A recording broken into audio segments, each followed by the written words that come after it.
और मौजू है इमाम आज़म अबू हनीफा रज़ियल्लाहु ताला। आप और हम सब जानते हैं और आपको मालूम होना चाहिए कि हम अइम्मा अरबा में, चार अइम्मा में जिस इमाम की तकलीद करते हैं, तकलीद शख्सी जिस जात और शख्स की करते हैं, वो इमाम आज़म अबू हनीफा की जात,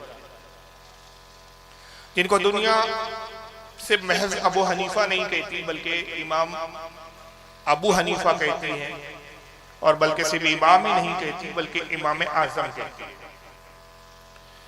इमाम आज़म से मुराद ये है कि चार मज़ाहिब में जो चार मज़हब है हमारे, उनमें आप सबसे बुलंद रुतबा इमाम हैं, और ऐसी चंद फजीलतें हैं उलमाए अइम्मा मुज्तहिदीन में कि जिनकी दुनिया में तकलीद की जाती है। चार अइम्मा है जिनकी तकलीद की जाती है, उनमें कुछ ऐसी खुसूसियात है आपकी इनफरादी खुसूसियात के जो दिगर अइम्मा सलासा में, तीन अइम्मा में वो बात नहीं आती है, जो कुछ बातों में आपको फ़ौक़ियत हासिल है। इस बुनियाद पर आपको इमाम आज़म अबू हनीफा कहा जाता है। एक ये है कि आप तीनों इमामों में सिर्फ वाहिद, आप चारों इमामों में एक वाहिद है कि जो ताबई है। बाकी भी जो तीन इमाम है, जिसमें इमाम मालिक है, हज़रत सैयदना इमाम शाफ़ई रहमतुल्लाह ताला अलैह, और तीसरे जो है हज़रत इमाम अहमद इब्न हम्बल है। ये भी तीनों हजरात मसलक के इमाम माने जाते हैं, मजहब के इमाम माने जाते हैं। दुनिया में इनके भी मुक़ल्लिदीन पाए जाते हैं, लेकिन ये तीनों आइम्मा में से कोई भी ताबई नहीं।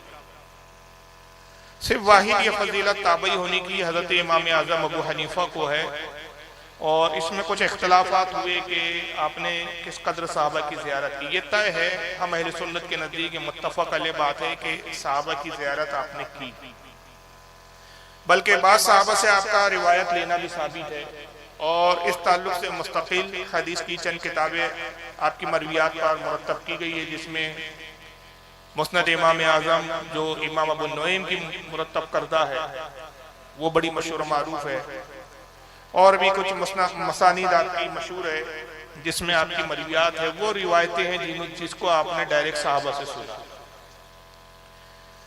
बाज़ कहते हैं कि 6 सहाबा इकराम से मुलाकात हुई, बाज़ ने इसकी तादाद 14 तक लिखी, और बाज़ ने इससे भी ज्यादा की तादाद बयान की, और बाज़ कहते हैं कि 4 सहाबा से मिलना ये मुस्तनद है। 4 पर तो तकरीबन सभी का इत्तेफाक है, लेकिन फिर जो मजीद तादाद है उसको लेकर थोड़ा सा इख्तिलाफ पाया जाता है। साहबा की ज़ियारत करना ये बहुत बड़ी सादतमंदी की बात है, इसलिए कि मेरे आका नबी करीम सल्लल्लाहु अलैहि वसल्लम ने इरशाद फरमाया, तिरमिज़ी शरीफ की है कि आका ने फरमाया कि जिसने मुझे देखा वो भी जन्नती, उसको जहन्नम की आग नहीं छुएंगी, और जिसने मेरे देखने वाले को देखा वो भी जन्नती, उसको भी जहन्नम की आग नहीं। तो ये बशारत उज़्मा है नबी पाक सल्लल्लाहु अलैहि वसल्लम की तरफ से, कि जिसकी बुनियाद पर इमाम आज़म रज़ियल्लाहु ताला अन्हु फ़ज़ीलत के हामिल हैं, और हमें फ़ख्र है कि हमें वो इमाम नसीब हुआ, वो इमाम मिला कि जिसका जन्नती होना यकीनी है। उसके अलावा फिर चंद एक ऐसी हदीसें हैं जो उलमा की फजीलत के ताल्लुक से आई है, और उस पर जो शारिहीन हदीस है उन्होंने इस बात का इजाफा किया और इसको लिखा, तहरीर किया कि इस हदीस के मुस्दाक हज़रत सैयदना इमाम आज़म अबू हनीफा रज़ियल्लाहु ताला। यह हदीस बुखारी और मुस्लिम के अंदर मौजूद है। चुनांचे मुस्लिम शरीफ के अल्फाज है, सही मुस्लिम के किताब फ़ज़ाइल सहाबा बाब फ़ज़्ल फ़ारिस हदीस नंबर 6392 है। अन अबी हुरैरा रज़ियल्लाहु ताला अन्हु, हज़रत अबू हुरैरा रज़ियल्लाहु ताला से रिवायत है, क़ाला क़ाला रसूलुल्लाह सल्लल्लाहु अलैहि वसल्लम, कहते हैं कि आका सल्लल्लाहु ताला अलैहि वसल्लम ने इरशाद फरमाया, लौ काना दीनु इंद सुरैया, आका ने फरमाया कि अगर दीन सुरैया पर भी हो, सुरैया उस सितारे को कहते हैं कि जो हम निगाहों से देखते हैं, सही सितारों की बुलंदी के एतबार से सबसे बुलंद सितारा है। ये रोशन होता है, और रोशन होने के साथ साथ आसमान में बहुत बुलंदी पर नजर आता है। तो उस बुलंदी का इजहार करते हुए आका ने फरमाया कि अगर दीन सुरैया पर हो, उस रोशन सितारे के पास हो, ला ज़हाबा बिही रजुलुन मिन फारिस, तो फारस का एक शख्स है जो उस दीन को उस सितारे सुरैया से लेकर जमीन पर आ जाए। और बाद रिवायत में आया कि अबू हुरैरा कहते हैं कि औ काला मिन अंबिया फारसा हत्ता यतनावलहु, कहते हैं कि या तो ये फरमाया कि फारस के नौजवानों में से कोई एक शख्स ऐसा होगा, एक नौजवान होगा जो उस दीन को पा लेगा और उसको हासिल कर लेगा। और इशारा यही है कि उस दीन को पाके गोया जमीन पर नाफिज कर देंगे और जमीन पर वो फैला देंगे। हालांकि अर्द वगैरह लफ्ज आया नहीं है, ये मफहूम में हदीस का बता रहा हूं। और ये सनद के एतबार से ये हदीस बिल्कुल सही है, क्योंकि सही मुस्लिम में ये हदीस है। फिर बुखारी में इमाम बुखारी ने भी इसको हदीस नंबर 4897 पे लाया। तिरमिजी में भी हदीस मौजूद है। मुस्नद अहमद में इमाम अहमद इब्न हम्बल ने भी लिखा है, इमाम इब्न अबी शैबा ने लिखा है, इब्न हय्यान और इब्न हिब्बान ने लिखा है, इमाम तबरानी ने, बहुत सारे मुहद्दिसीन ने लिखे कसीर हवाले। इस हदीस के मुतालिक मुस्तकिल रसाले और किताबें लिखी गई अइम्मा ने। और ख़ास बात यह कि उन किताबों के लिखने वालों में अक्सर शाफ़िई मज़हब, ऐसा भी नहीं कि हनाफ ने लिखा तो ये कहा जाए कि अपने इमाम की तारीफ के लिए खींचतान की इस हदीस को आप मुस्दाक इमाम आज़म को बताया गया हो, बल्कि इससे भी एक खास एक हदीस की शरह के ताल्लुक से एक रिसाला बड़ा मशहूर मारूफ है, जिसके लिखने वाले इमाम जलालुद्दीन सुयूती रहमतुल्लाह ताला अलैह है। और ये रिसाला अल्हम्दुलिल्लाह मेरे पास मौजूद है, मुस्तकिल रिसाला है ये, तबीज़ुस सहीफ़ा बिमनाक़िब अबी हनीफ़ा। इस नाम से इमाम जलालुद्दीन सुयूती, जो कि खुद शाफ़िई मसलक है, एक रिसाला लिखा है उन्होंने और उसमें इस हदीस की शरह बयान की है और मुस्तनद हवालों से साबित किया कि रसूलुल्लाह की जो हदीस है कि सुरैया पर भी अगर इल्म हो तो फारस के नौजवानों में से कोई एक शख्स होगा जो सुरैया से जाकर उस दीन को पा लेगा, क्या नाम है, उस शरीयत के हुक्म को पा लेगा। तो इमाम सुयूती ने साबित किया कि इसके मुस्दाक इमाम आज़म अबू हनीफा है। इसके अलावा इमाम आज़म की हालात ज़िंदगी पर एक मुस्तकिल किताब लिखी, बड़े मशहूर और मारूफ इमाम गुजरे, ये भी शाफ़िई मसलक है, शाफ़िई फ़िक़्ह के मानने वाले हज़रत इमाम इब्न हजर अल मक्की अल हैतमी अश-शाफ़िई। इनकी किताब है अल खैरात वल एहसान। उन्होंने भी एक बाब कायम किया और बाज़ाब्ता बाब कायम करके इस हदीस की शरह बयान करते हुए फरमाया कि इसके मुस्दाक इमाम आज़म अबू हनीफा। और फिर इमाम आज़म की एक दूसरी खुसूसियात ये है, मैं चंद खुसूसियात बता रहा हूँ वरना एक मुस्तकिल मौजू है ये। एक ये कि आप ताबई हैं, दूसरे ये कि रसूलुल्लाह सल्लल्लाहु अलैहि वसल्लम ने इशारतन आपका जिक्र फरमाया, और तीसरी ये बात है कि आपके दादा हज़रत ज़ूता, ये रसूलुल्लाह सल्लल्लाहु अलैहि वसल्लम के बाद में, हालांकि सहाबी नहीं है लेकिन चली लोकत ताबई है, हुजूर को नहीं पाया अलबत्ता इन्होंने। ज़ूता हज़रत इमाम आज़म रज़ियल्लाहु ताला अन्हु के दादा है और मौला अली के असाब में से, और अक्सर ये हज़रत मौला अली की खिदमत में हाजिर होते थे। तो एक मरतबा हज़रत ज़ूता जो थे वो मौला अली की खिदमत में हाजिर हुए और मौला अली को फालूदा बहुत पसंद था, दूध का बनता है ये फालूदा, तो आपकी खिदमत में उन्होंने फालूदा पेश किया हज़रत ज़ूता ने। तो हज़रत मौला अली रज़ी अल्लाह ताला अन्हु बड़े खुश हुए और इत्तेफाक से साथ में उनके साहबजादे हज़रत साबित भी थे, ज़ूता के बेटे थे साबित, उनका नाम था साबित इब्न ज़ूता। उस वक्त वो कमसिन थे और गोया ये भी ताबई है। मौला अली की खिदमत में अपने साहबजादे को ले गए और बच्चे से कहा कि बेटा ये फालूदा जो है तुम खुद अपने हाथ से मौला अली की खिदमत में पेश करो। हज़रत साबित ने जब वालिद हज़रत ज़ूता के हुक्म से फालूदा दिया तो मौला अली ने खुशी के साथ उस वालिद को कबूल किया और मोहब्बत के साथ हज़रत साबित के सर पर अपने दस्ते मुबारक रखा और सहलाते हुए बालों को जैसे बच्चों से प्यार किया जाता है उस अंदाज में प्यार करते हुए दुआ फरमाई कि अल्लाह ताला तुम्हारे खानदान में इल्म को जारी फरमाए। मौला अली की दुआ बारगाह रब्बुल इज्जत में कबूल हुई और हज़रत साबिती के साहबजादे थे हज़रत इमाम आज़म अबू हनीफा। चुनांचे हज़रत इमाम आज़म के साहबजादे हज़रत हम्माद जो हज़रत साबित के पोते हज़रत ज़ूता के पर पोते होते हैं, वो खुद रिवायत बयान करते हैं। इसको बहुत सारे लोगों ने लिखा, जैसे खतीब बगदादी ने तारीख बगदाद में इस रिवायत को नकल किया, जिल्द 15 सफ़ा 448 पर। इब्ने खल्लिकान ने वफ़ियातुल अयान जिल्द 5 सफ़ा 405 पे, और भी बहुत सारे इमाम सुयूती ने, इमाम इब्न हजर ने, मुतअद्दिद उलमा ने इस रिवायत को बयान किया कि हज़रत हम्माद फरमाया करते थे कि इमाम आज़म के ज़रिए जो दुनिया आज इल्म को देख रही है, रसूलुल्लाह की शरीयत का इल्म देख रही है, ये मौला अली की दुआओं का समरा है। ये मौला अली ने दुआ की, ये उसी का नतीजा। 80 हिजरी में आपकी पैदाइश हुई। और ये एक चौथी फजीलत है कि आप भी ताबई हैं, आपके वालिद भी ताबई हैं और आपके दादा भी ताबई हैं। मुसलसल 3 पीढ़ियां ऐसी है कि जिनके बारे में रसूलुल्लाह ने जन्नत की जमानत ली है। 80 हिजरी में आपकी विलादत है और ये वो जमाना है कि जब कूफा के अंदर भी जलील क़द्र ताबईन थे, जैसे हज़रत इब्राहिम नख़ी, हज़रत इमाम शाइबी और भी कई दिगार बड़े बड़े ताबई थे जो सहाबा के शागिर्द थे। हज़रत इमाम आज़म अबू हनीफा को इनसे तलब इल्म का इत्तेफाक हुआ, मौका मिला और इन शख्सियात से इन्होंने इल्म हासिल किया। यहाँ तक कि अइम्मा अहले बैत में भी बाज़ ऐसे इमाम हैं कि जिनकी सोबत में इमाम आज़म अबू हनीफा रहे और उनसे इल्म को हासिल किया, जिसमें हज़रत इमाम बाक़िर रज़ियल्लाहु ताला अन्हु, हज़रत इमाम जाफ़र सादिक़। बल्कि बाज़ ने यहाँ तक लिखा है कि हज़रत इमाम ज़ैनुल आबिदीन से भी आपकी मुलाकात हुई और इमाम ज़ैनुल आबिदीन से भी आपने इस्तिफ़ादा। 80 हिजरी आपकी विलादत है और बचपने में ही ये वाज़ेह हो गया था कि आप वक्त के बहुत जलील क़द्र इमाम होंगे। आपकी सहनत, आपकी दानिशमंदी और आपकी फ़हम और तफ़क्कुह फ़िद्दीन बचपने से ही वाज़ेह और लोगों पे नजर आता। एक बड़ा मशहूर और मारूफ वाक़या है हज़रत इमाम आज़म का बचपने का, कि जिस वक्त आपकी उम्र तकरीबन 7 या 8 साल की थी। कूफा की सरजमीन पर एक बहुत बड़े वक्त के उस वक्त मुहद्दिस और आलिम जो रसूलुल्लाह की हदीसों के बहुत बड़े रावी भी थे और बहुत सारे सहाबा से मुलाकात की थी। वक्त के बहुत जलील क़द्र ताबई थे जिनका नाम हज़रत क़तादा था।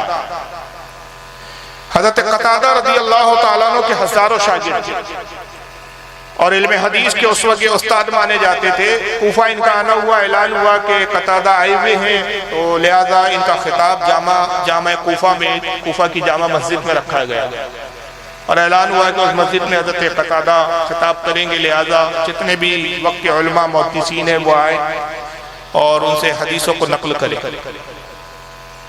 जब पूरे कूफा और इतराफ में ऐलान हुआ तो दूर दराज से बड़े बड़े उस वक्त के मुहद्दिसीन और आलिम उस मस्जिद में पहुंचे।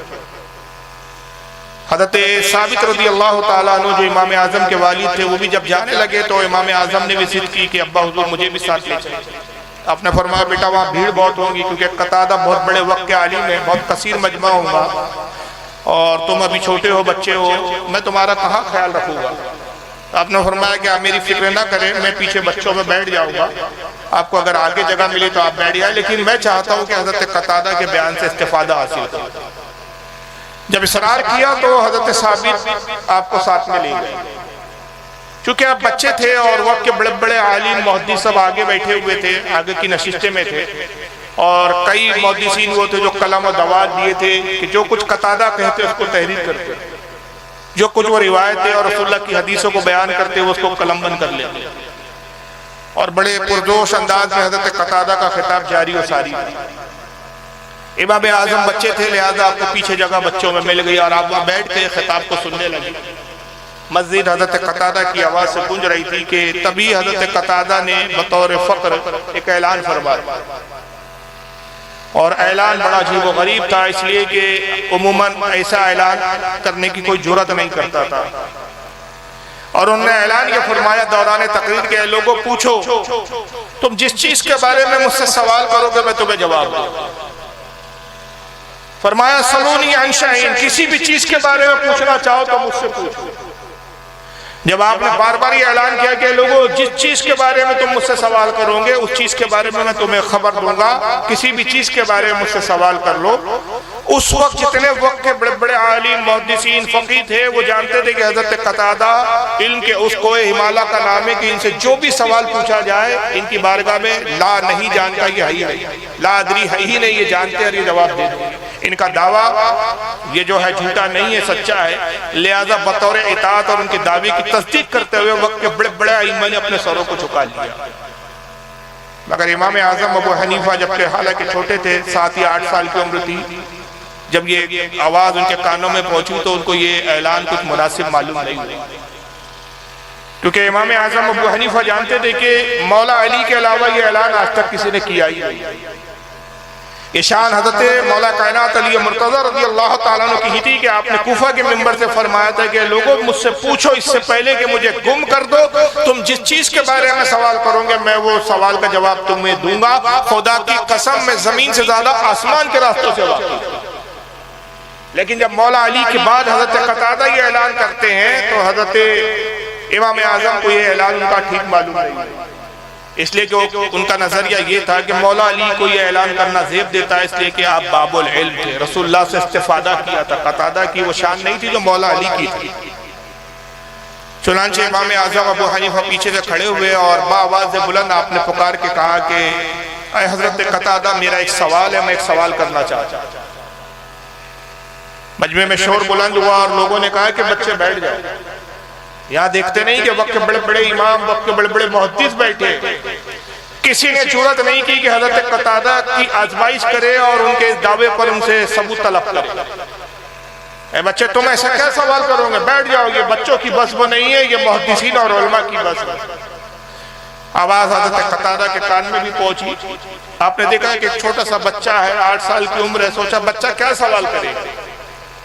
जाहिर है कि बच्चे की उम्र देखकर इंसान एक आलिम यही अंदाजा लगाता है कि आखिर बच्चा क्या पूछेगा, वुजू के मसाइल पूछ सकता है, कुछ और खास बात पूछ लेगा, इससे ज्यादा क्या इसका मबलग इल्म है। आप मुस्कुरार कहा कि लोगों तुब्बे से कोई सवाल तो पूछता नहीं है, चलो ये बच्चा ही अगर पूछना चाहता है तो इसको आगे करीब करो, ये जो भी पूछेगा मैं इसका जवाब देने के लिए तैयार हूं। बहरहाल अहले महफिल ने रास्ता दिया और इमाम आजम अबू हनीफा रज़ी अल्लाह ताला अन्हु उस कमसिनी के आलम में बड़ी शान बेनियाजी के साथ सामने आते और कहते कि कतादा मेरा एक बहुत छोटा और मामूली सा सवाल है। वो सवाल क्या था, मैं उससे पहले थोड़ा सा पस मंजर बताना चाहता हूँ कि अगर पस मंजर आपको नहीं मालूम होगा तो सवाल की अहमियत नहीं समझ पाएगी। कुरान अजीम में सूरह नम्ल है, जिस नम्ल के मायने होते चूटी, इसमें चूटी का अल्लाह ताला ने जिक्र फरमाया है और उस वाक़े को कुरान अज़ीम में बयान किया है। वाक़या ये कि हज़रत सुलेमान अलैहिस्सलाम जिनको अल्लाह ताला ने तमाम जानदार की ज़बानें अता फरमाई थी और दुनिया की जितनी मखलूक थी, शयातीन हो, जिन्नात हो, चरीन परिंद हो, सब आपके मातहत कर दिए थे। हवा आपके लिए मुस्तखर कर दी गई थी, हवा आपके हुक्म से आपके तख्त को लेकर उड़ती थी। और जब आप अपने लश्कर के साथ जाते तो बड़ा कसीर लश्कर होता था, जिसमें जिन्नात भी होते, शयातीन भी होते और इंसानों की भी फौज होती और हजारों की तादाद, लाखों की तादाद में ये फौज होती। हजरत सुलेमान अलैहिस्सलाम अपने लश्कर के साथ एक बार तशरीफ ले जा रहे थे कि एक मकाम पर हजरत सुलेमान अलैहिस्सलाम ने अपने लश्कर को पड़ाव डालने का हुक्म दिया कि यहाँ कुछ आराम कर लो, सुस्ता लो, उसके बाद फिर हम सफर को आगे बढ़ाएंगे। जब ये लश्कर ठहरता है, वहां से ठीक 30 मील की दूरी पर जंगल का इलाका था, वहां बिलों के बाहर कुछ चूटियां थी जो अपनी गिजा तलाश कर रही थी। तो उन चूटियों में से एक चूटी जो चूटियों की रानी थी, वो अपनी चूटियों से मुखातिब होकर कहती है कि अपने अपने बिलों में दाखिल हो जाओ कि यहाँ से 30 मील की दूरी पर हजरत सुलेमान अलैहिस्सलाम का लश्कर है, अनकरीब वो लश्कर यहाँ से गुजरेगा, ऐसा ना हो कि उनके घोड़े और जानवर और उनके पैरों तले रोंदी जाओ और हलाक हो जाओ। अपनी जान की हिफाजत चाहती हो तो बिलों में दाखिल हो जाओ। ये 30 मील की दूरी पर चूटी अपने कबीले के लोगों से गुफ्तगू कर रही थी और कुरान अजीम बयान करता है, ये हदीस नहीं है कि जिसका कोई इनकार कर दे और उसको ज़ईफ बोल के इनकार करके उसको ठुकरा दे। ये कुरान अजीम के अल्फाज सूरह नम्ल में है कि अल्लाह ताला फरमाते हैं कि हजरत सुलेमान ने 30 मील की दूरी पर जो चूटी अपने कबीले के हम कबीला लोगों से गुफ्तगू कर रही थी, अपने साथी चूटियों से जो कह रही थी, 30 मील की दूरी पर हजरत सुलेमान अलैहिस्सलाम ने उसको सुन लिया और सुनने के बाद आप मुस्कुराने लगे। इससे पता चला कि जब सुलेमान अलैहिस्सलाम के इल्म गैब का ये आलम है तो जो सुलेमान के आका हमारे आका सल्लल्लाहु अलैहि वसल्लम है उनके इल्म गैब का आलम है। आप किसी ऐसे शख्स को कि जो रसूलुल्लाह के इल्म गैब का मुनकिर और कहे कि नबी को तो दीवार के पीछे की खबर नहीं थी, नबी को अपने बाद क्या होने वाला, अपने जमाने के बाद क्या होने वाला वो नहीं जानते थे, उससे कहो कि बदबक होश की दवा ले। यहाँ सुलेमान जो हमारे आका के गुलाम है, उनके इल्म की गवाही कुरान दे रहा है। अगर तू मुसलमान है तो क्या इस आयत का भी इनकार करेगा? और उसके कान के पास ले जाइए, किसी बदअकीदा की चूटी लीजिए और चूटी उसके कान के पास ले जाइए और कहिए कि मौलवी साहब ये क्या कह रही है, जरा चूटी बताइए।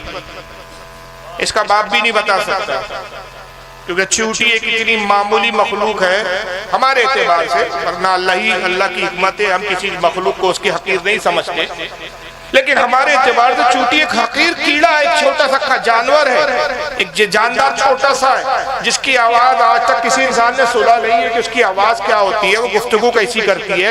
अगर कान के पास भी किसी की चूंटी रख दी जाए तो वो नहीं सुन सकता कि चूंटी कह क्या रही है, मगर 30 मील की दूरी पर हजरत सुलेमान अलैहिस्सलाम उसकी गुफ्तगू को समाअत फरमा रहे हैं।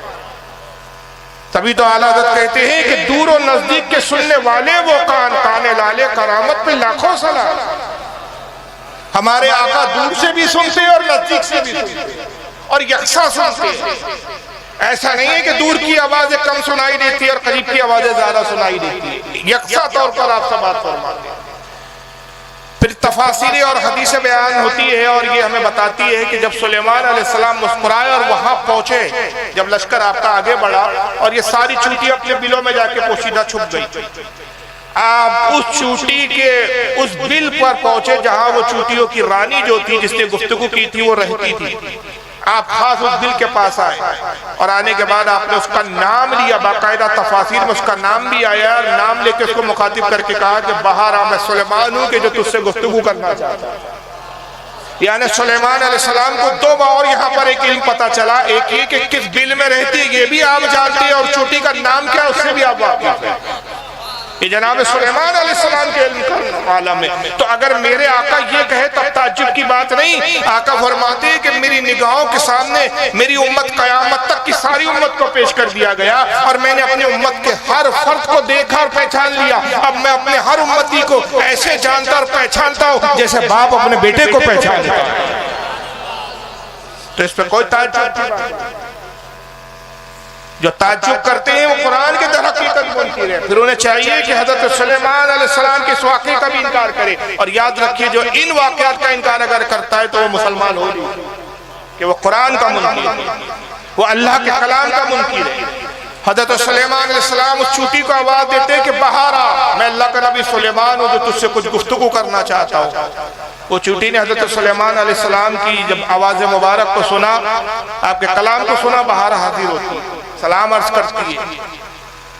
आपने फरमाया कि चूंटी ये बता, तूने कैसे कहा कि सुलेमान का लश्कर इन्हें रोन देगा, आज को चल देगा और तुम हलाक हो जाओगी? तूने कैसे गुमान किया कि सुलेमान का लश्कर तुम पे जुल्म करे? एक अल्लाह का नबी तुम पर जुल्म होता हुआ देखे? चूंटी ने भी कितना जबरदस्त जवाब दिया, क्योंकि जाहिर है वो थी चूंटी लेकिन थी टन टनाटन सुन्नी। सुन्नी होता ही वो है जो नबियों से मोहब्बत करता। उसको सुलेमान अलैहिस्सलाम से मोहब्बत थी और ये मोहब्बत का ही सिला था कि जो इतना इल्म रखती थी। वरना बताइए कि हजरत सुलेमान अगर चूंटी की 30 मील की दूरी से आवाज सुन रहे हैं, उसको मुलाहिजा कर रहे हैं, मेरे नजदीक कमाल नहीं, क्योंकि सुलेमान अलैहिस्सलाम तो इससे बढ़कर भी जानते थे, इससे ज्यादा जानते थे। वो तो नबी थे, इल्म दिया गया था, मगर चूंटी तो कोई नबी नहीं थी कि इसको कहां से ये इल्म गैब मिल गया। इसने कैसे जान लिया कि 30 मील की दूरी पर हजरत सुलेमान अलैहिस्सलाम का लश्कर? तो असल में ये हजरत सुलेमान से मोहब्बत करती थी, उन पर ईमान लाई थी। उन पर ईमान लाने और मोहब्बत का सिला ये मिला कि अल्लाह ताला ने चूंटी को भी ये इल्म अता फरमा दिया। तो चूंटी क्या जवाब देती है? जो सुन्नी चूंटी थी, बदअकीदा वहाबी चूंटी नहीं थी, उसने कहा सुलेमान आप नबी है, यकीनन आप हमारा ख्याल और लिहाज रखते हैं, मगर आपके लश्कर में हर कोई नबी थोड़ी है, वो तो यकीनन हमें कुचल देते।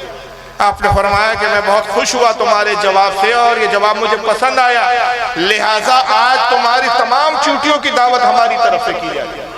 और आपने अपने लश्करियों को हुक्म दिया कि इनके बिलों के सामने मिठाइयाँ रखें, ये हमारी तरफ से हमारी दावत से मुस्तफिस हो। चुनांचे हजरत सुलेमान की दावत से मुस्तफिस हुई। कुरान अज़ीम ने इस वाक़े को बयान किया।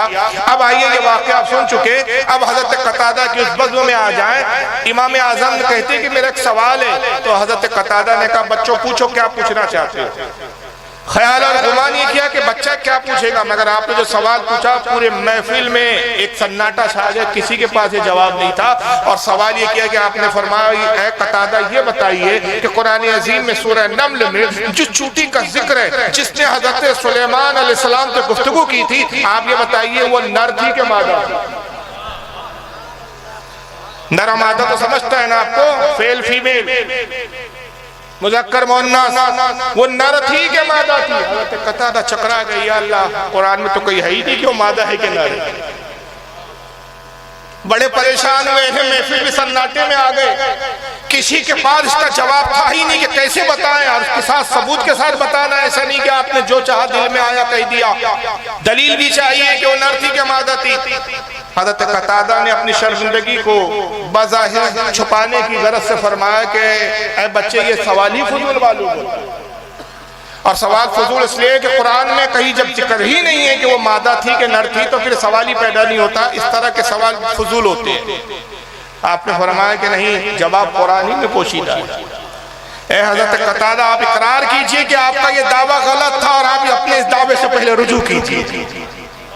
अगर आप रुजू करें तो फिर मैं इसका जवाब दूं। हज़रत कतादा को मजबूरन कहना पड़ा कि बच्चे, इस दावे में जो मैंने फक्र जाहिर किया मैं इससे रुजू करता हूँ, अब बताओ लिल्लाह बताओ कि कुरान में इसका क्या जवाब है। आपने फरमाया कि आपने 12वां आयत करीमा पढ़ी जिसमें वाक़े का जिक्र है, मगर गौर नहीं किया कि जब चूंटी ने अपने साथियों से कहा तो कुरान अज़ीम क्या फरमाता है, कालत नमलतुन, कालत जो आता है वो मुन्नस के लिए आता है, अगर वो मुज़क्कर होती तो कुरान अज़ीम काला फरमाता है, और वहाँ नमलतुन फरमाया ये भी मुअन्नस के लिए आता है। अगर वो मुज़क्कर होती तो अल्लाह फरमाता काला नमलुन, चूटी ने कहा, नमलुन नहीं आया, नमलतुन आया, काला की जगह कालत आया। कालत और नमलतुन बताते हैं कि वो मुअन्नस थी, मुज़क्कर नहीं थी। जब ये आपने दलील पेश की तो हज़रत कतादा खुशी से झूमने लगे। अपने मिंबर से उतरते हैं, इमाम आज़म को गोद में लिया और अपने मिंबर पे बिठाया, फरमाया लोगों मेरी निगाह देख रही है कि ये वक्त का इमाम आज़म अबू हनीफा बनेगा, ये वक्त का इमाम आज़म है। आपका असली नाम नुमान है, अबू हनीफा नहीं है, मगर ये आपकी कुन्नियत है। और इस बारे में गलतफहमी में दूर कर दूं तहकीक की बुनियाद पर कि बहुत सारे लोग उमूमन के बयान कर देते हैं, आम वाइज़ीन जिनकी तहकीक और ज़्यादा किताबों में नजर नहीं होती, कि आपकी एक बेटी थी हनीफा, उस बुनियाद पे आपको अबू हनीफा कहा। ये बिल्कुल झूठ और गलत है। और इस ताल्लुक से एक वाक़या भी बयान किया जाता है, हालांकि यह वाक़या फरीदुद्दीन अत्तार, शेख फरीदुद्दीन अत्तार एक सूफी बुजुर्ग गुजरे हैं, उनकी किताब है तज़किरतुल औलिया, उसमें नकल है, और कुछ किस्से कहानियों की भी किताबों में उसी किताब के हवाले से लिखा जाता रहा। और कहा यह गया कि मशहूर किया गया कि इमाम आज़म, हालांकि अब उसकी भी तफसील आगे बयान करूंगा कि इस वाक़े की हकीकत क्या है, लेकिन अफसोस कि हमारे बाज़ खुतबा हज़रात भी इस वाक़े को बयान करते और तहकीक नहीं करते कि इस वाक़े की हकीकत क्या है, इसका पस मंज़र क्या है और यह वाक़या क्यों बयान किया गया। कहा जाता है कि 4 औरतें इमाम आज़म के पास आई और कहा कि जब शरीयत ने एक मर्द को एक वक्त में 4 औरतों से निकाह की इजाजत दी, तो एक औरत एक वक्त में 4 मर्दों को अपने निकाह में क्यों नहीं रख सकती। कहते हैं कि इमाम आज़म के पास जवाब नहीं था। बताइए, जो बचपन में हज़रत कतादा को चकरा दिया, इस सवाल का जवाब नहीं था इमाम आज़म के पास। सबसे पहले तो इस वाक़े के झूठ होना यहीं से साबित होता है। अब परेशान अगर कहा कि कल आओ कल जवाब दूंगा, पूरी रात परेशान रहे। हम कहते छोड़िए भाई, इमाम आज़म तो इमाम आज़म थे जिन्होंने कई हजारों मुज्तहिद पैदा किए, उनके गुलामों में आला हजरत है। आला हजरत के पास ऐसा नहीं हुआ कि कुछ पूछा गया और आला हजरत जवाब न दे सके हो, और इमाम आज़म जवाब न दे सके, रात भर परेशान रहे। तो आपकी बेटी थी हनीफा, वो परेशान हो गई, देखा अब्बा बड़े परेशान है, इधर उधर घूम रहे, कहा अब्बा हुजूर क्या हुआ। कहा बेटा ऐसा सवाल औरतों ने कर लिया, जवाब मेरे पास है नहीं। कहा कि इसका जवाब मैं दे सकती हूँ, कल उन औरतों को बुलाइए और जवाब मैं दूंगी, लेकिन शर्त यह है कि इसके बाद जब भी आप कोई फतवा देंगे तो उस पर अपनी दस्तखत जब आप करेंगे तो आप अपना नाम नुमान इब्न साबित नहीं लिखेंगे बल्कि अबू हनीफा लिखेंगे, हनीफा का बाप। तो आपने कहा बेटा मुझे मंजूर है। बहरहाल इसको बड़े लपाके सुनाते हैं, मैं शॉर्टकट सुना। 4 औरतों को फिर बुलाया गया और इमाम आज़म के सामने जब औरतें आई तो आपने कहा कि इसका जवाब मेरी बच्ची दी। और ने कहा अच्छा ठीक है, हमें जवाब से मतलब है। कहा कि ए बच्ची अबू हनीफा बताओ क्या जवाब है। कहा कि तुम अपने पिस्तान से दूध निकालो। एक प्याले में 4 औरतों ने दूध निकाला, फिर वो दूध उन्होंने एक प्याले में पूरा मिला दिया, मिक्सअप कर दिया। जब सारा प्याले में दूध मिल गया तो कहा अब इस प्याले में से हर कोई औरत अपना अपना दूध वापस निकाल ली। और ने कहा ये तो नामुमकिन है, दूध अब मिल चुका है, इसमें किसका कहाँ दूध गया कुछ बताया नहीं जा सकता, ना उसको हटाया जा सकता, ना निकाला जा सकता। तो कहा बस इसी से साबित हुआ कि जिस तरह दूध की पहचान नहीं हो पा रही है, अगर एक औरत एक वक्त में 4 शौहर और 4 मर्दों को रखे, जो औलाद पैदा होगी ये पता कैसे चलेगा कि किस मर्द की औलाद। हालांकि दलील एक एतबार से ठीक है अपनी जगह, हमें दलील से इनकार नहीं है, इनकार वाक़े से। हाफिज ज़हबी रहमतुल्लाह ताला अलैह बहुत बड़े जरह तादील के इमाम ज़हबी रहमतुल्लाह अलैह सियारुल अलामुन नुबाला में फरमाते कि ये वाक़या मनगढ़ंत है और ये राफ़दी शियाओं ने इमाम आज़म की तौहीन और तज़लील की बुनियाद पर इसको बयान किया। और मकसद ये था कि ये जाहिर किया जाए कि तुम इमाम आज़म की फ़िक्र को मानते हो, जिसका हाल ये था कि साहब ऐसे छोटे छोटे सवालों के भी जिसके पास जवाब नहीं। दूसरी वजह ये बयान करते अल्लामा ज़हबी रहमतुल्लाह अलैह कि सबसे बड़ी कमाल की बात है, और इसी को इमाम इब्ने हजर अस्कलानी ने भी लिखा, और भी बहुत सारे जो जरह तादील के बड़े बड़े मुहद्दिसीन हैं, जो मुहक्किकीन हैं, जरह तादील के इमाम माने जाते, वो फरमाते हैं सबसे बड़ी दलील कि हनीफा नाम की आपकी कोई बेटी ही नहीं थी। अबू हनीफा नाम की बेटी तो छोड़ो, आपकी कोई बेटी ही नहीं थी, कोई बेटी ही नहीं थी, लड़की थी ही नहीं आपको सिर्फ एक लड़का था, एक लौता लड़का, और उनका नाम था हजरत हम्माद। हजरत हम्माद के अलावा आपका कोई बेटा नहीं। तो जब बेटी ही नहीं थी तो पहले गढ़ने वालों ने एक बेटी भी पैदा कर दी, उसका नाम हनीफा भी रख दिया। फिर एक वाक़या उसके पीछे रखा, और वो वाक़या की निस्बत हज़रत इमाम आज़म से कर दी, और उस बुनियाद पर हनीफा अबू हनीफा कुनियत बताई। फिर सवाल पैदा होता है कि आप अबू हनीफा क्यों कहते हैं? जब आपकी बेटी नहीं थी तो हनीफा का बाप फिर क्यों कहा जाए? तो आला हज़रत फाज़िल बरेलवी रज़ी अल्लाह ताला अन्हु अल मलफूज़ में फरमाते हैं कि हनीफ अरबी ज़बान में कागज़ और औराक को कहते हैं। कागज़ होते हैं उसको क्या कहते हैं अरबी में? हनीफ। आपको पढ़ने का बहुत शौक था, आप कागज पे बहुत लिखा करते थे, बहुत पढ़ा करते थे, दिन रात आप कागजों में घिरे रहते थे, इसलिए आपकी लोगों ने कुनियत रख दी अबू हनीफा, कागजात का बाप। दूसरी वजह ये बयान फरमाते हैं इमाम दीन, चूंकि आप दीन हनीफ पर थे। कुरान अजीम में अल्लाह के रसूल के बारे में फरमाया कि हमारा महबूब दीन हनीफ पर है। चूंकि आप दीन हनीफ के मुबल्लिग थे, दीन हनीफ को आपने फरोग दिया, इस बुनियाद पर आपकी कुनियत अबू हनीफा, वरना यह नहीं है कि आपकी कोई बेटी हनीफा नाम की थी। जहानत और दानिशमंदी का इमाम आजम का ये आलम था कि अपने वक्त के इतने बड़े अजीम इमाम, अगर उनकी मुहद्दिसाना सलाहियतों पे बात करूं तो एक अलग मुस्तकिल मौजू है, लेकिन मैं आपके फहम के एतबार से आपकी कुछ ऐसी वाक़यात और कुछ ऐसी बातें बयान करना चाहता हूँ जिससे आपकी दानिशमंदी और तफक्कुह फिद्दीन और पेचीदा मसाइल के हल करने का जो मलका आपको अल्लाह ताला ने अता फरमाया था वो जाहिर होता है कि जो मसाइल बड़े बड़े इमाम हल नहीं कर पाते थे, आप चुटकियों में उसको हल कर देते। फिल बदी इसके जवाब इरशाद फरमाया हज़रत इमाम इब्ने हजर अल मक्की अल हैतमी रहमतुल्लाह अलैह अपनी किताब अल खैरातुल एहसान में नक़ल फरमाती कि एक मरतबा एक दावत में आप शरीक थे, और उस दावत में बड़े वक्त के बड़े बड़े इमाम भी थे, और दावत का जो एहतमाम हुआ था वो वलीमे की दावत थी। 2 सगे भाइयों का निकाह 2 सगी बहनों से हुआ। 2 बहनें थी और 2 सगे भाई थे, उनके निकाह उन बहनों से हुए। एक बहन एक भाई के निकाह में आई, दूसरी बहन दूसरे भाई के निकाह, आपस में ही उन्होंने निकाह किया। और उस जमाने में जो वलीमे होते थे वो सुबह होते थे, दिन में होते थे। अब आजकल हमारे यहाँ रात में वलीमे वगैरह होने का चलन हो गया। चुनांचे जब आप वलीमे की दावत में पहुंचे कि अचानक लड़कों का बाप घबराया हुआ है, और आने के बाद उसमें बड़े बड़े इमाम, वली कामिल, मुहद्दिसीन, मुफ्तियान इकराम, बड़े बड़े ज़ाहिर इमाम आज़म का दौर था, कैसे कैसे लोग थे। दौड़ता हुआ आया और आने के बाद कहता है कि गज़ब हो गया, गज़ब हो गया। लोगों ने कहा क्या हुआ? कहा कि कल रात निकाह के बाद जब दुल्हने उनके दूल्हों के कमरे में भेजी गई तो गलती हो गई, और हुआ ये कि इसकी बीवी इसके कमरे में चली गई, इसकी बीवी इसके कमरे में चली गई, दुल्हनों की उलट पुलट हो गई। जब सुबह हुई और ये अपने अपने कमरों से बरामद हुए तो पता चला कि भाई ये तो इसकी दुल्हन थी, इसके कमरे में रात गुजारा इसने, और ये इसकी दुल्हन थी, इसने इसके कमरे में रात गुजारा। गजब हो गया। बताइए क्या होगा?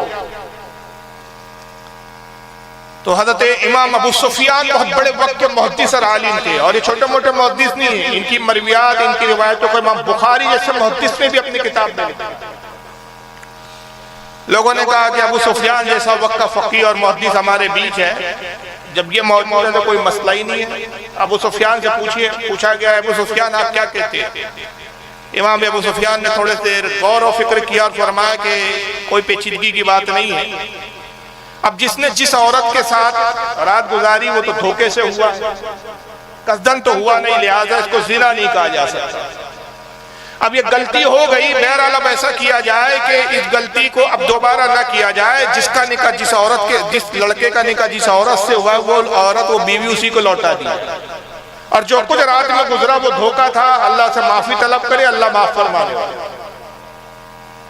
इमाम आजम खामोश थे, और हजरत अबू सुफियान ने जब ये फैसला सुनाया तो आप थोड़ा सा मुस्कुराने लगे। लोगों ने कहा कि अबू हनीफा आपकी मुस्कुराहट बता रही है कि शायद आप इस फैसले से मुत्तफिक नहीं है। फरमाया नहीं, ये कोई फैसला हुआ, मैं वाकई इस फैसले से मुत्तफिक नहीं हूं। फिर पूछा गया कि आप क्या फैसला फरमाते हैं? आपने कहा इससे बेहतर फैसला और बेहतर हल मेरे पास मौजूद। कहा कि वो दोनों लड़कों को बुलाया, दूल्हों को बुलाया कि आपने पहले लड़के से पूछा कि जिस औरत के साथ तुमने रात गुजारी वो तुम्हें पसंद है? बोले जी हुजूर, मुझे तो पसंद है, बहरहाल देखा तो अच्छी लगी, मुझे बुरी और मकरूह नहीं लगी। दूसरे से पूछा कि जिस औरत के साथ तुमने रात गुजारी, हालांकि वो तुम्हारी मनकुला बीवी नहीं थी, मनकुहा बीवी नहीं थी, वो थी तुम्हारे भाई की, लेकिन रात तुमने उसके साथ गलती से गुजार ली, वो तुम्हें पसंद है? बोले जी मुझे भी पसंद है। तो आपने फरमाया कि हाल ये है कि तुम अपनी बीवी को तलाक दो, तुम अपनी बीवी को तलाक दो, दोनों अपनी अपनी बीवी को तलाक दे दे, और जिस औरत के साथ जिसने रात गुजारी उसका निकाह फिर उसी से कर दिया जाए। और हलाले की जरूरत नहीं कि ये जो है बगैर सोहबत के, बगैर खिलवत के तलाक हुई, तो इसमें हलाली की जरूरत नहीं, और महर की भी इसमें नहीं है कि निस्फ महर इसमें अदा कर दिया जाए। ये बेहतर है उससे कि मतलब अलग अलग बीवियों के साथ रात गुजारने के बावजूद फिर बीवियां उन्हीं की तरफ लौटा दी। जब आपने फैसला सुनाया तो पूरी महफिल आफरीन करने लगी, और पूरे लोग आपकी इल्म की और आपकी जहानत के उस वक्त कायल। अंदाजा लगाइए कि कितना बेहतरीन हल फरमाया।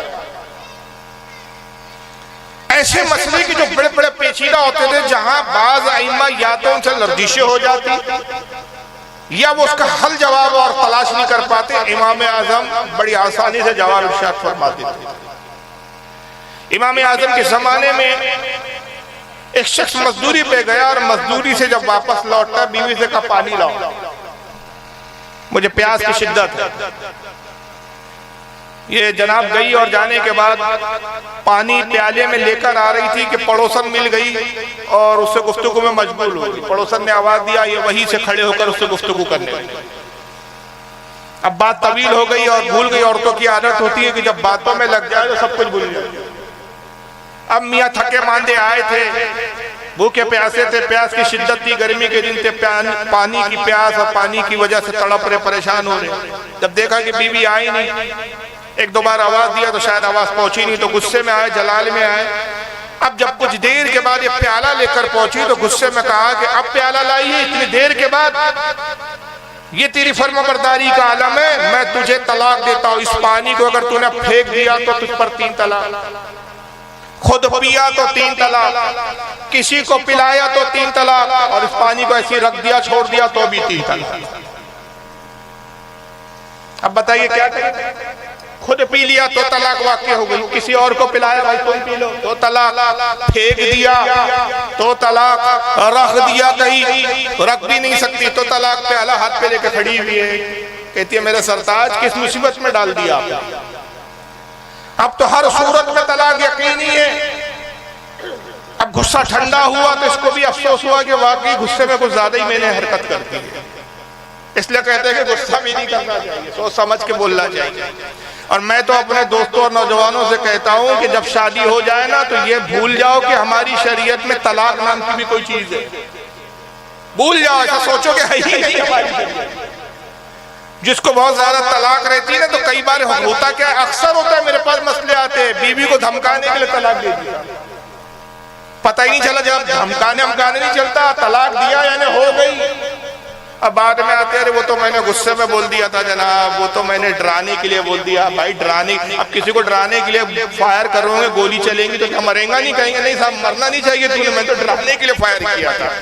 ये तो हिमाकत है भाई, बेवकूफी है। कोई कहे भाई मजाक में मैंने बंदूक चला दी, चलो चाहे मजाक से चलाओ या डराने के लिए चलाओ, अगर बंदूक की गोली छोड़ोगे, बंदूक चलाओगे, फायर करोगे तो सामने वाला मरेगा। फिर हीले करते कि वो तो होश नहीं था, वो तो मेरा होश खो चुका था, सब बकवासात होती है। जब मुफ्ती कहता है ना कि तलाक हो गई तो फिर होश गुम हो जाता है, वरना उससे पहले होश भी होती कितनी दी थी। फिर पूछता भी है 3-4 बार दी, इतने बार दी, उतने बार दिया। जिसी को अभी तलाक तो हो गई, अब छोड़ना पड़ेगा। फिर याद नहीं है कितने बार दी थी, होश नहीं था। अच्छा अभी बता रहा था होश था, मसले का जवाब सुनते ही होश गुम हो गया। याद रखिए कितने ही बहाने कर लो, अगर इंदल्लाह अल्लाह के नजदीक अगर वो तलाक हो गई तो आप उस औरत के साथ रहकर माज़अल्लाह जो जिंदगी गुजार रहे हैं वो गुनाह की और जिना की हालत में जिंदगी गुजारेंगे। जब कुराबत करोगे जिना का।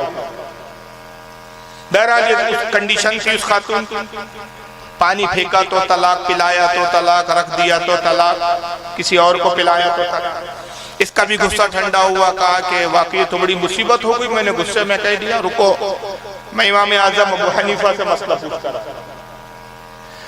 हज़रत इमाम आजम की खिदमत में पहुंचा, मसला सुनाया, आपने गौर फिक्र नहीं किया, सोचा नहीं, फिर बदी जवाब देते हैं ये तो कोई मसला ही नहीं है, इसमें कोई पेचीदगी नहीं, तू जा और एक कपड़े को उस प्याले में डाल ले, जब पानी वो कपड़ा को सौंप ले, वो कपड़ा पानी को सौंप ले, उसको हवा में उड़ा दे, तलाक वाकई नहीं है।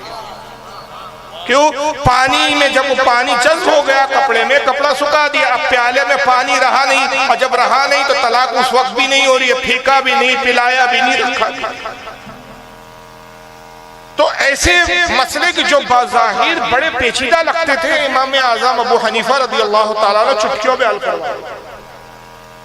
दो दोस्त थे, बस ये 2 वाक्य सुनाऊंगा और उसके बाद फिर मैं दूसरी चीजों की तरफ आऊंगा, दूसरे सेशन की तरफ।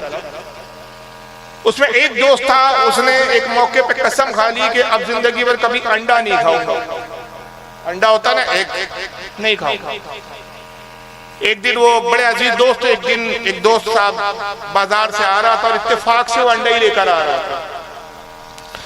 उसने देखा है कि ये मेरा वो दोस्त चला आ रहा है और इसकी आदत है कि कोई भी चीज खरीद लो या ले आओ तो ये मांगता है, और इसने कसम खाई है कि अंडा खाऊंगा नहीं और मैं अंडा लेके जा रहा हूँ।